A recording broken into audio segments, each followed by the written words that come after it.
Hey everyone, before we get started here, I'd like to remind you all to please go rate and review us on all of your podcast listeners' choice. But, today we'll call out Spotify. That one gets a ton more listens than the rest, I feel like. So, yeah, go ahead and rank us and review us on Spotify. We appreciate it.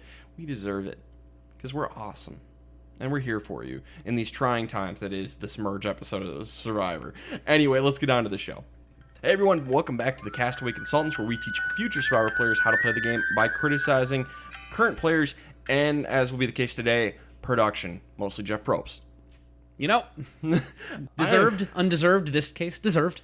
I'm one of your co-hosts, Ryan Stacy, your resident Survivor superfan who knows everything there is to know about Survivor, and apparently more than Jeff Probst about Survivor. I'm also joined by the wonderful Derek Kubicek. Thank you for having me, Ryan. Oh, wait, no, I'm a regular here, aren't I? Yeah. Is someone missing? Huh. I feel like someone's taking a completely undeserved and unwarranted vacation. Yes, ladies and gentlemen, if you guessed it, after one consecutive week... Really tiring, stressful work schedule, we are very difficult to work with, Ryan and I. We are, our expectations are set so unfathomably high. Yep. Josh felt the need to go take himself a Florida vacation with his family. Yep. What a loser. How dare he go on a tropical vacation? Especially instead of missing Survivor. He's going to miss the snow squalls. Yep. For people who aren't in the know and don't care about the Dakotas, North Dakota had 30 inches of snow dropped on it. Dude, I live in the Dakotas and I don't care about the Dakotas. So, yes, Josh is not with us again, but don't worry. This is not a trend. This is, an Elton John concert and a vacation with his family. So, no worries about Josh. Twice is a coincidence. We'll see if it happens the third time. 3 times is a pattern. Josh, if you're listening, you're on thin ice, bud. Josh, you are going to be listening, and yeah, you're on thin ice. So we're going to be talking about this double episode, this quote-unquote not merge episode, which apparently is episode 6 and episode 7 combined, which is how it was originally edited. I'm looking at the Survivor Wiki right now. Episode 6 is called You Can't Hide on Survivor. Episode 7 is The Devil You Do or The Devil You Don't. Episode 6. We'll just call it episode 6 for simplicity days. And I guess next week will be episode 8. Whatever. It's fine. This episode sucked. I don't think the episode sucked. It's just production is getting in their own way again. It's the same thing that we criticized season 41 about. It doesn't feel like the essence of Survivor. They don't understand why the show has gone for 42 seasons. It's not when they make things flashier and brighter and, you totally Vegasify or Atlantic Cityify or whatever tourist cityify Survivor. The whole point is to strip it down and have it be about the people. And what even makes me more frustrated is, as mad as we are, how do you think Danny McRae is feeling right now? Dude, Danny McRae is probably rolling in his grave even though he's alive. Yeah, unless he's a vampire. Danny McRae is rolling on his couch. Yes. Right now, going, that was me too, and that's crap. So, okay, so spoiler alert, but don't turn this off yet, because I'm going to warn you. This is more of a Survivor warning. The hourglass advantage is back, and we've learned nothing. And I don't think that surprises anybody. No, it legitimately... I don't want to say surprised, but I was expecting the hourglass to be back, but I was expecting a nerfed version, or some change. I was expecting a tweak. And guess what? Jeff Probst continues to learn nothing. It continues to be the worst part of Survivor. Right. And honestly, we can... First of all, we saw a bunch of tweets about it, one specifically directed at us, what do you think is going to happen with whoever goes to the fancy island and everything like that. We can talk about as many iterations of that as we want. I think all options are pretty bad at this point, so why do we need to do this again? Why? Jeff, I know, if you ever listen to this, Jeff, I know it's hard to hear, but you're wrong. You are wrong about this. You are so off base with this idea, and you can't seem to accept it, so just quit the damn show. Or get better. One of the two, I don't care which one. You don't have to do it the same way 2 times in a row, and you heard how it was received by the last batch of players. You should have tweaked it more than just giving them the option to take, the player's place on Mystery Adventure Exile Island. That is not... All that does is you shifting the blame from you production to them by saying, well, you could have sent somebody else. And we're not going to buy that. The buck stops here. You're not shifting the blame on the contestants on this podcast. It is your fault. And we have been champions on this podcast the entire time of giving the players more choices. So, I do think, getting a 0% on a test is a fail, right? Mm-hmm. Getting a 25% on a test is also a fail. This season, because they did give the contestants more choices, yeah, fine, you got 25% instead of a 0. But this twist is still a failing grade. Well, here's the thing. This isn't just a test. This is a retake of a test. You went from a 0 to a 25%. That's pathetic. You got a second chance to do this right, and you still royally screwed it up. This analogy works really well. That is embarrassing. Survivor production, you should be embarrassed. I know I kind of sound occasionally like facetious, kind of like I'm joking, like with my criticism. I'm not joking. You should be embarrassed. This is embarrassing. This is just stupid, and I can't believe you haven't gotten it through your thick skulls that this doesn't work. Get better. I'm royally pissed. This episode pissed me off. I didn't really enjoy even like the good aspects because this is a retake. We've done this before, and you didn't learn. That's worse than, making a mistake is bad, but not learning and doing the same thing over again, that's insane. And it's embarrassing and pathetic. Get better. Here's to season 43 not including... Yep. Honestly, a lot of this stuff really doesn't work for me, but the hourglass, that...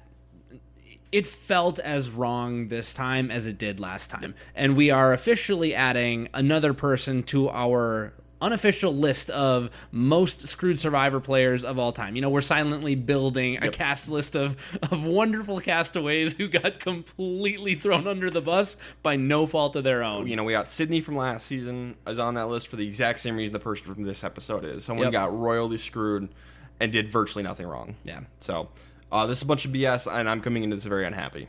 I'm a little bit more optimistic, but I understand why Ryan is more of a purist. I mean...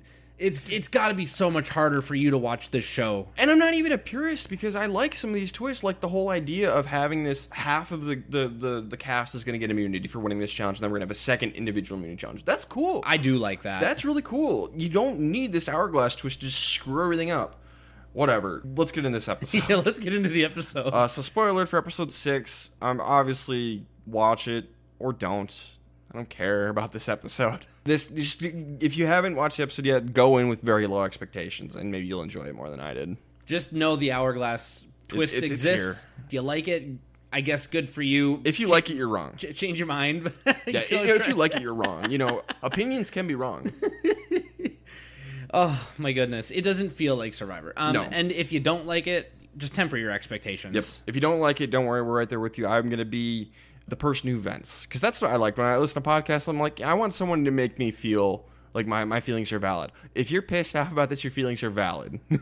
And one final note on this: if you think that we feel strongly about this, imagine the people who won immunity, who had it stripped away. Yep. I am more angry for the players than I am for me as a viewer, and I think that's why I'm not quite as passionate as Ryan about this.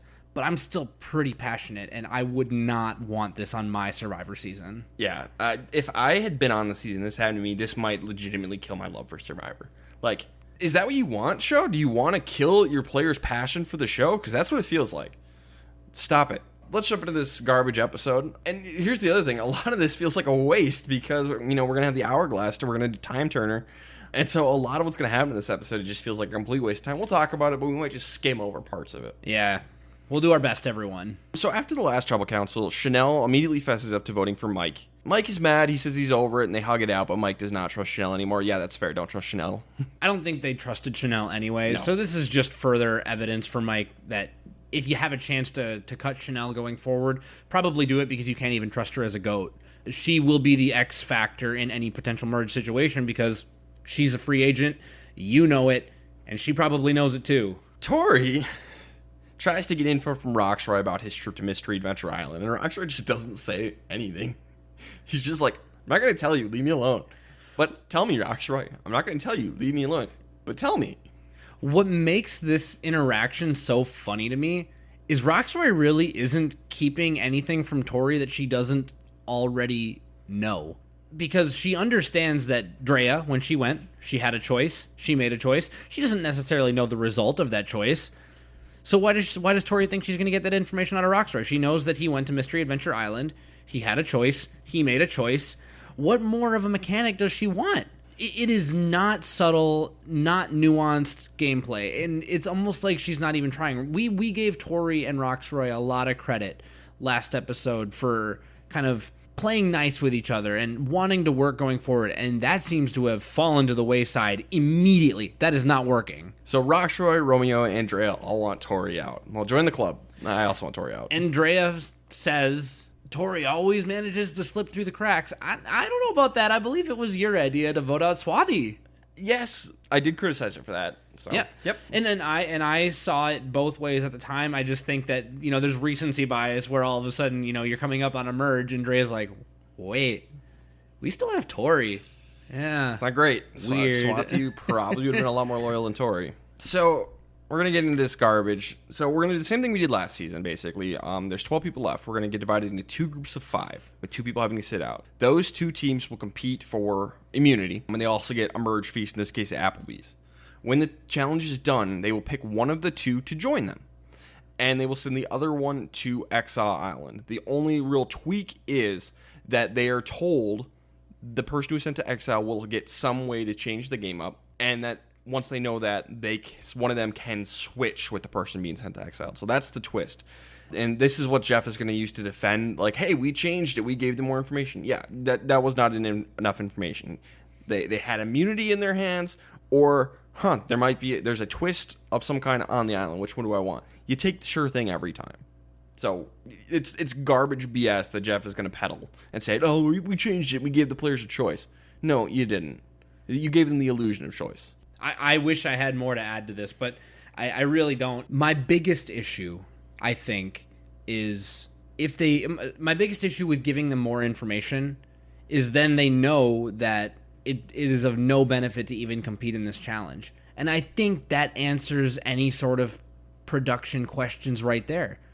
If nobody has any reason, in hindsight, to fight for this, why make them do it? Why make us watch it? Why do any of this? It's all just a show. Send someone to Exile Island and give them a different advantage altogether. We've seen that a million times. We don't need to strip immunity away from these people. And like you say, it kind of invalidates the next 45 minutes of this 2-hour episode. It's hard. Survivor's wasting my time. Everyone, you know where we stand on this. If you think that we're dead dog wrong, please feel free to reach out. Just know that I've got nothing better to do than make a well-crafted verbal and/or written response to you telling you why I disagree. But, we do encourage discourse. If you enjoy the Hourglass, you are one of, I'm sure, a mega minority here. Please let us know you exist. I would do the Arrested Development thing. There's dozens of you. But I think that seems high. That seems like a very, very high amount. Like, I doubt it's dozens. We have dozens of listeners. I would be surprised to find out that more than a handful are in favor of the Hourglass. I'd be surprised if one person was in favor of it. There might be people who are fine, but in favor, I don't know that anyone would plant their flag. So, Lindsay and Roxroy are not going to compete in the challenge. They get the Gray Rocks. So, the Orange Tribe is Lydia, Jonathan, Marianne, High, and Tori. I wonder who's going to win this one. Shocker. Blue is Romeo, Omer, Drea, Mike, and Chanel. Drea autocorrected to Dream. So, mine did that too, and I was like, Dreams? Nah, that's some season 14 stuff. Obviously, Orange wins because they have Jonathan.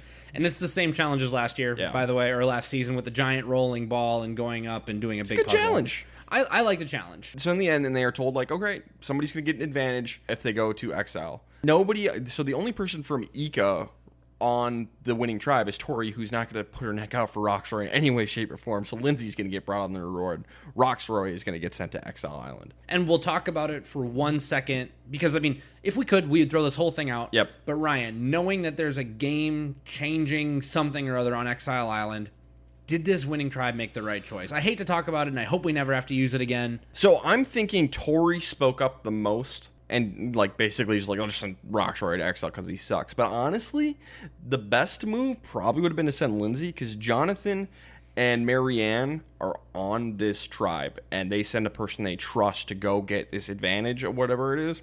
That would probably have been better for them. High and Lydia, I don't think it matters. I think you just go with whatever the tribe says. So I think probably on paper the best move would have been to send Lindsay, but if Tori spoke up the most, don't fight it. Right. And also, you can't discount social bonds.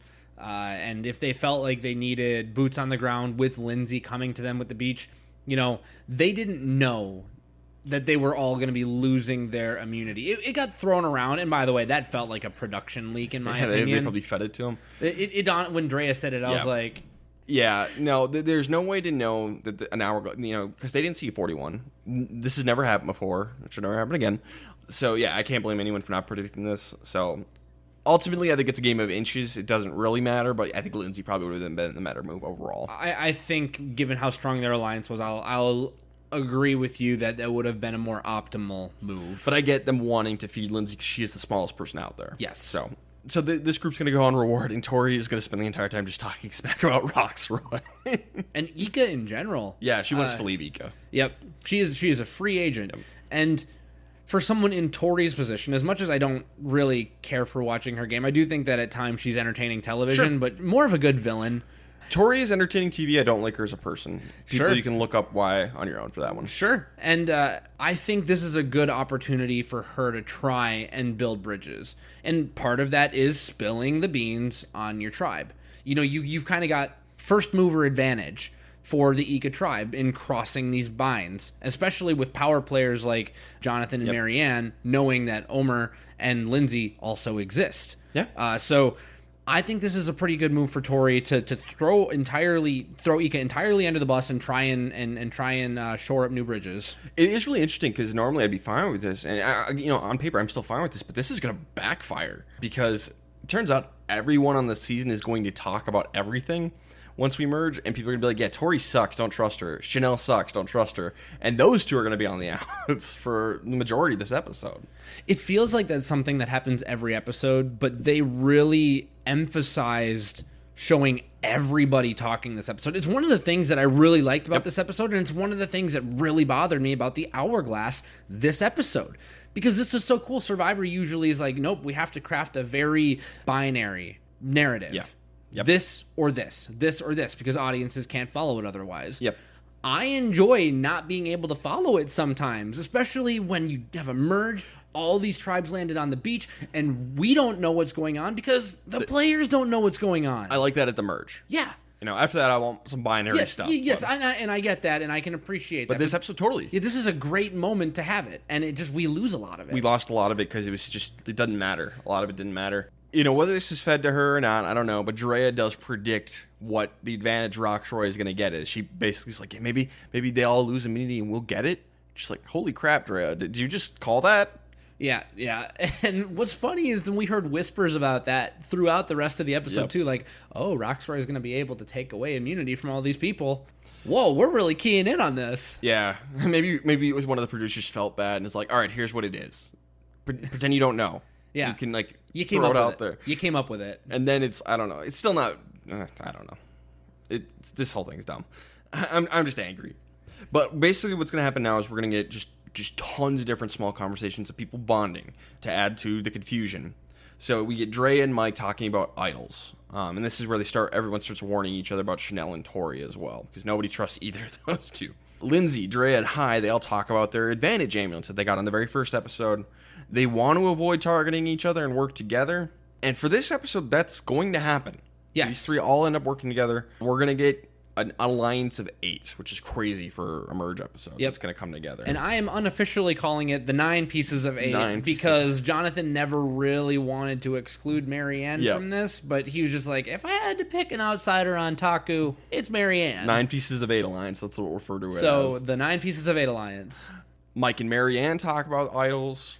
Mike and Jonathan have a complete bromance. And by the way, I want to take a moment to talk about masculinity for just a second, because in all of this, we had a great moment between Mike and Jonathan talking about what it means to be stereotyped as a larger man, kind of a meat swing. Big dumb guy. Yeah, the big dumb guy. And that's not something that we've really touched on a lot in Survivor Past at all. So I really enjoyed that. And this is positive masculinity. Like, there's a lot of talk out there about toxic masculinity and what defines it and what doesn't define it. This is on the side that the internet typically labels as like that toxic, frat boy, gym rat mentality that's so toxic and demeaning. But this was a very healthy conversation between two of those people who would fit that stereotype. This is healthy masculinity. And by the way, we're going to get another great conversation between Hai and Romeo, which is also a great example of healthy masculinity. And we're getting it on two completely different faces of the coin. And I loved the episode for that, especially these were the high points for sure. Especially as someone who would be labeled as maybe more of like a beta male in your average social situation. Say what you will about me, I am not someone who comes across as like a super alpha or anything like that, and that's not even meant to be demeaning. I'm just saying it was cool to see all sides represented, and it was a great episode for the men. And I really liked that. This one's for the boys. Hot boy summer? Hot boy summer, I guess. I don't know where I'm going with this. Yeah, and so Jonathan and Mike, they bond, and then Hai and Romeo, they're both gay. Hai is very open about it. Romeo is partially closeted in his life. Some of his family knows, some of he doesn't. He grew up in South Central LA. Not the easiest place to be gay. So we have a fantastic conversation between the two of them all about that and, their lives. Yeah, and I honestly hope that everything goes well for Romeo, because he mentioned that a lot of his family are going to find out watching the show. So I really hope that everything goes well with that, because there are a lot of unknowns. Yeah, I'm rooting for you, Romeo. Me too. Romeo and Marianne, they talk about forming a small person's alliance. This is a skinny guy alliance 2.0. Jonathan, he catches a bunch of food, and Hai wants to keep him as a meat shield. And also, Hai seems to be pretty smitten with Jonathan anyway. Yep. Almost everyone really seems to like Jonathan. Yep. Socially. Hai, Romeo, and Omer talk, and this, they're talking about not trusting Chanel, and then Chanel lost her vote. Omer's like, oh, that means I lost my vote. I don't have my vote. Uh-oh. And why wouldn't Chanel tell Omer? Yeah, she does not tell Omer that, she just leaves him in the dark. Boy, way to burn every bridge, Chanel. And especially because she wants to be a free agent, right? Yep. And there are two ways for her to be a free agent. You go to old Taku, you go to old Ika. Those are your two options. Well, there goes one of them. You got to give the get. Yes, and it doesn't seem like she wants to do that, so bad on Chanel. She does bond with Lydia over being young, so that's the one thing Chanel does this episode that's good. But this, eventually we're going to get the 9 pieces of 8. So we're going to get Hai, Lydia, and Mike, Jonathan, Omer, and Lindsay, and then Drea and Roxroy. Even though Roxroy's not there, Drea brings him in. Romeo's left out of this, weirdly, I think. And all we can do is pause it. Because we didn't, and pause it, not pause the episode. I mean, like, POSIT, pause it. Why? I have to assume that when these tribes came together, that Romeo kind of isolated himself in a way that Drea didn't want to be associated with him, for her to intentionally exclude him. Otherwise, maybe, boots on the ground, split it up. Like, you're going to go this way and talk to these people. I'm going to go this way and talk to these people, and we'll just confer and, warn each other kind of thing. I don't know what direction is going for them, but I thought that those two were the closest on Ika, but it sounds like Drea is like, nah, it was me and Rox all along. Even though she wanted to take him out at one point. Yeah, so I'm so confused. Yeah. But, I mean, I guess points to Roxroy. Retrospectively speaking, maybe he didn't need to tell everyone, like, oh, I guess my social game's not that good. I was blindsided, yada, yada, yada. But he's in the 9 pieces of 8 now, and he's not even here. He's having the time of his life over on Exile. Yeah, we'll get to that. Roxroy having a blast on Exile. So we got our 9 pieces of 8. They're like, okay, here's what we'll do. We'll take out Chanel, and if for whatever reason Chanel becomes immune with Roxroy's twist, how could that possibly happen? We'll take out Tori, because they're on the 2 separate teams. Because nobody trusts Chanel, nobody trusts Tori, and I'm just like, yes.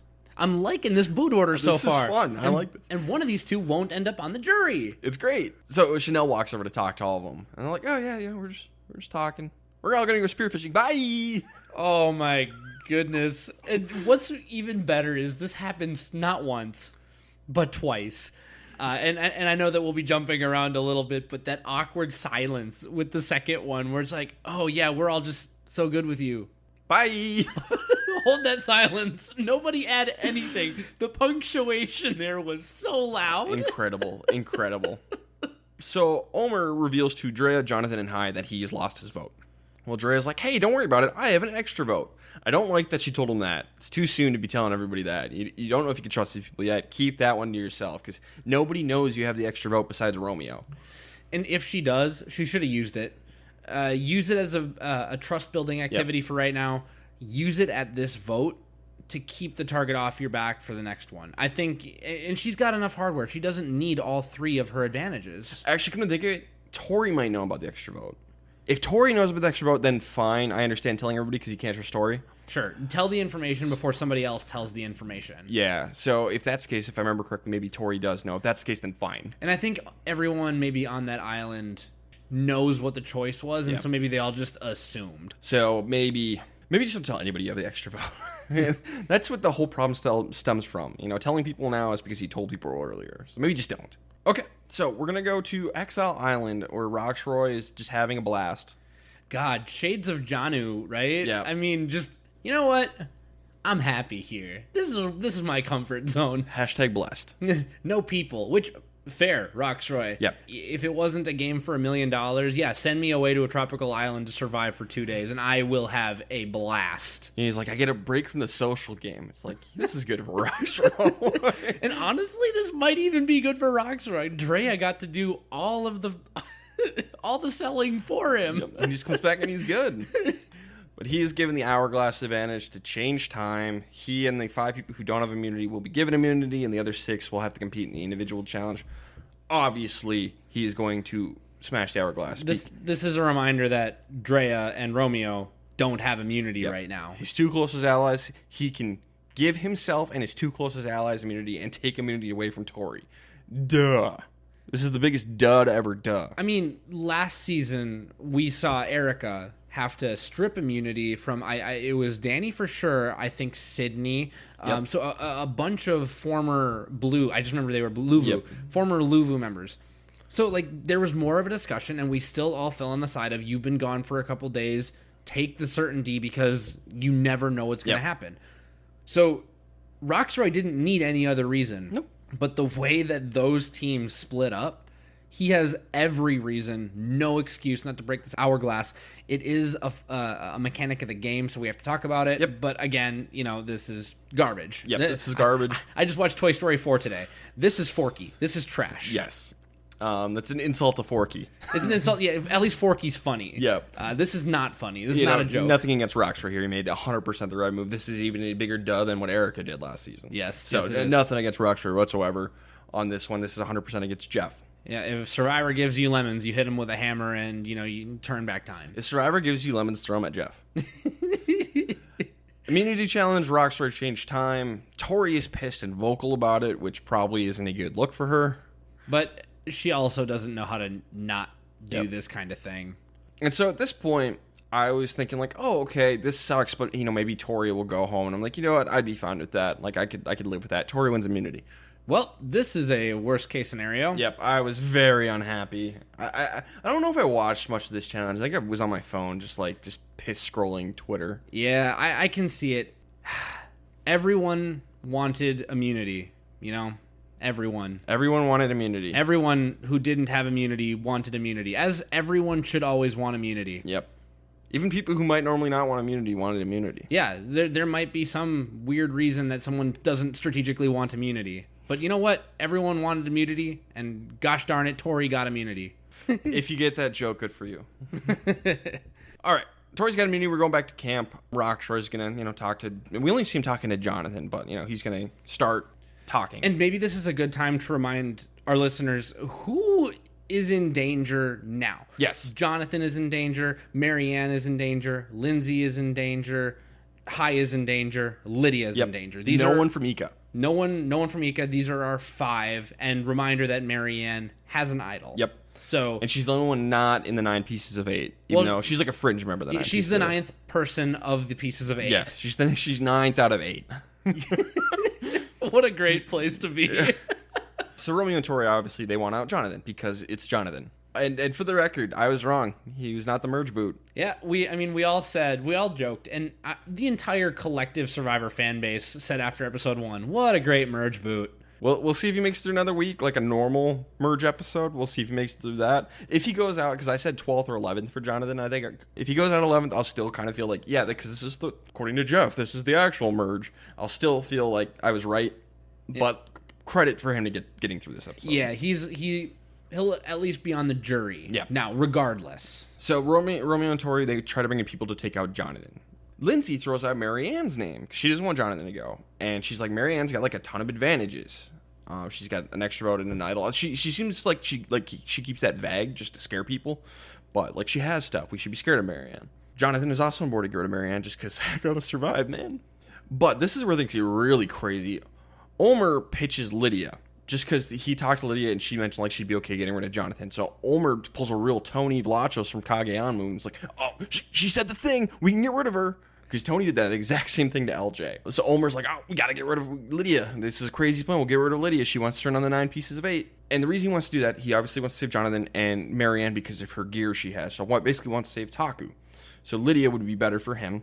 Then this is just insane. This is the insane thing to me. This is great Survivor gameplay. He pitches this idea to Hai and Mike. And I'm just like, my jaw dropped a little bit. Like, oh my God. It works, Derek. And I think this tells us more about Tori, Chanel, and Romeo, and Roxroy than it tells us about almost anyone else. Because the way this vote, and I'm going to fast forward for a second, because this is a key inflection point. Yep. Because we have criticized people in the past about bringing in too many people. But Omer is using this as an opportunity to say, I was all in on this 8. I am trusting you with this right now. What you do with this information is now yours. Especially because Omer doesn't have a vote, right? Yep. By the way, I love the confessional where he's like, I've got every reason to sit this one out. He does exactly what Chanel doesn't do. Because remember when Chanel didn't have a vote and she's like, Daniel, it's your responsibility? Omer's like, are you kidding me? This is like a free pass. I can do what I want. Yeah, he's going to jump right into this operation and do some surgery. It was absolutely fantastic of Omer. But this vote is going to end up being 6, 2, 2, 1. Yep. That means if you get Hai and Mike and you go with that 2, 2, and 1, you can get what you want. Jonathan can go home and you don't have to worry about there being an 8. But because these other 5 people, I guess 4 people, because Lydia not really, she's just voting for someone, but the other 4 people, because they didn't even utilize them, they must be more on the outs than we even initially thought. And that's including Roxroy, which makes no sense to me because Drea brought him into the 9 pieces of 8. But good on Omer. What an incredible read. I don't know if he just guessed or... I don't know how he pulled this off. And he talks to Marianne and says, you were the primary. I don't know what they were telling you, but they want to vote you out. I'm trying to get this switched to Lydia. Play your idol for you. And we've already said, be wary of people telling you to play your idol for you. But I feel like this was a good read for Marianne. And those two aren't in alliance. Yes. So. Yep. So, yeah, this isn't someone just trying to pull the wool over your eyes necessarily. Because, we know that Omer is okay with voting out Marianne, but she is good for his game right now. So he played that perfectly. He managed to somehow keep Jonathan, which is just mind-boggling. So let's get to the tribal council. Yes. We just skip to the votes because nothing else matters. Yeah, we can yada, yada, yada. Because, so here's the 6 votes for Lydia. Okay, obviously we have Jonathan, Lindsay, Marianne. Omer couldn't vote, so we have the 3 people from Taku that can vote. Drea. Only Ika person to do this. Hai and Mike turn on Lydia. Bonkers. This 9 pieces of 8 must have really bonked. Even though Lydia wasn't a member of the 9 pieces of 8, but they must have really felt good about some of these other people for this to... Wow. Mike and Hein turn on Lydia. If going into tonight, I would have bet that would never happen. It's crazy because at the beginning of the episode, it got even set up. This was good Survivor editing because they had Hai saying, just so you know, I went to Rocks for Lydia.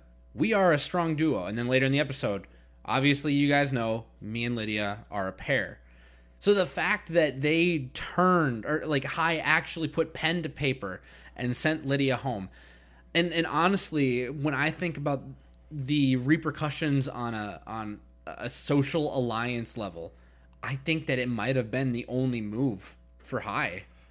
It was a tough spot for Hai because he didn't want Jonathan to go because meat shield. Yep. And then he rolled the dice, Marianne, because she got the idol. Mike also does not want Jonathan to go. Yep. They both of them like Jonathan. Marianne's got an idol. That's scary. So that leaves Lindsay? Maybe.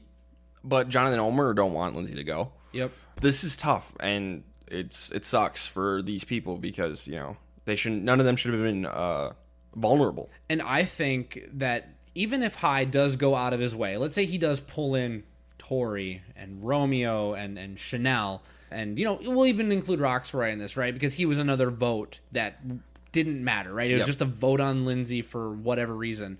Let's say he gets his way. Well, now you're left with Romeo, Tori, Chanel, and Roxroy as your teammates with a bunch of other more talented schemers and plotters with the numbers against you. I think the only way that Hai and Mike, for that matter, but specifically Hai because they were a stronger duo, Lydia and Hai, to get through this BS hourglass twist with as few bruises, bumps, and scrapes as he can. It's a brand new game, and Hai is like, I need to live to see not just tomorrow, but the end of this game. So I think this is the only way that Hai sets himself up for any success. He has room to maneuver. We'll see how it plays out. We'll see if Taku can stay together. There's a lot of things that can happen, but I think that this is the only thing that Hai could have done. Yeah, it's a tough spot, and I always say for the merge episode, just get through it. And even more so with an hourglass merge episode where only 5 people can go, just get through it. Would it have been better if he didn't have to sacrifice Lydia? Yeah, but, he might not have had a choice. If it's like Lydia's going, yeah. And you don't want to burn all of Taku because that's potential numbers. So it's really a tough call. And ultimately, it all comes down to this terrible twist.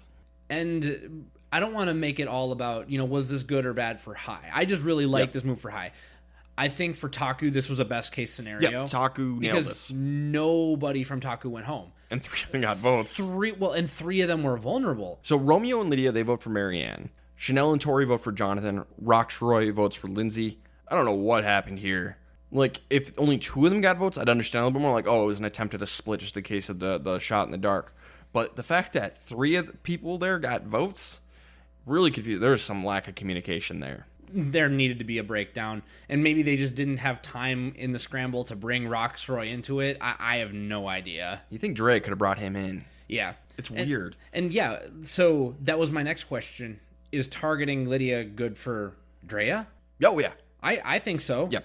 If Romeo is off fraternizing with the minority alliance, then you have to be willing to burn him. And if Roxroy is gone for 2 days and just isn't in the know, you can be like, you know what, I'll bring him up to speed for next time, but I need to stick with this power alliance.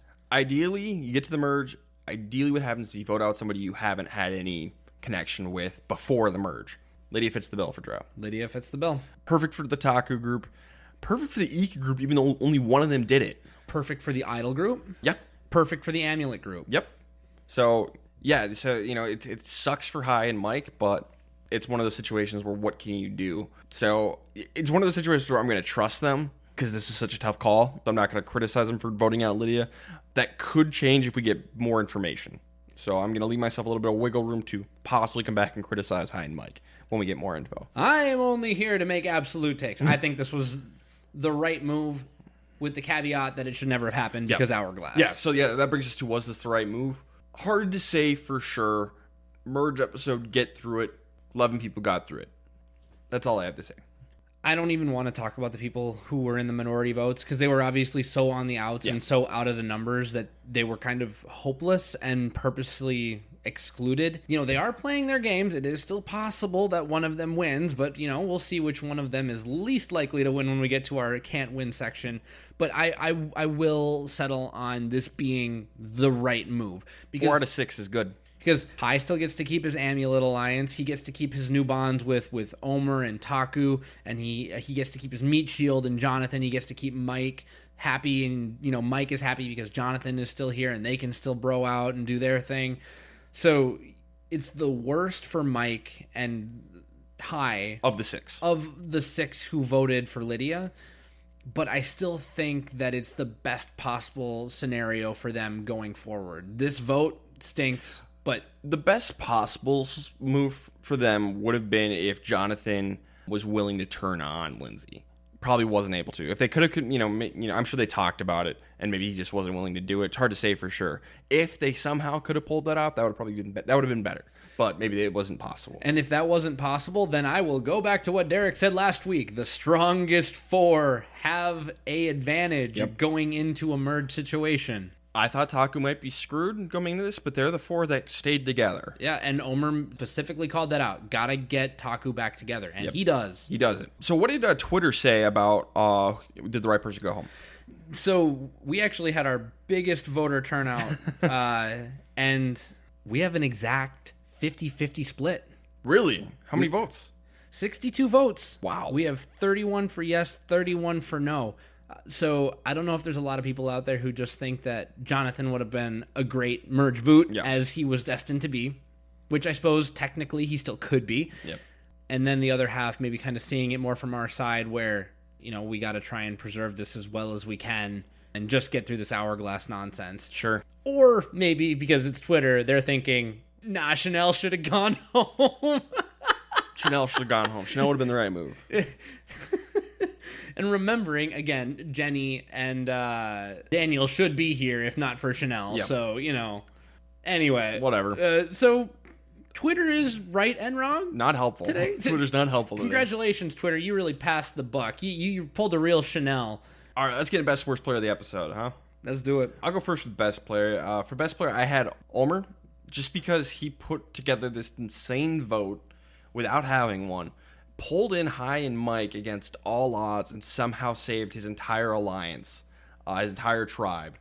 So Omer spearheaded this. I'm going to give him the credit. He was great in this episode. Omer is my best player of the episode. And I had originally had Hai, but it's obviously Omer. Yeah. He had no real leverage, but his social capital, man, oh man, I don't know that I've seen a more perfect example in recent Survivor than this right here. This was so good. I want to give an honorable mention to Hai. Sure.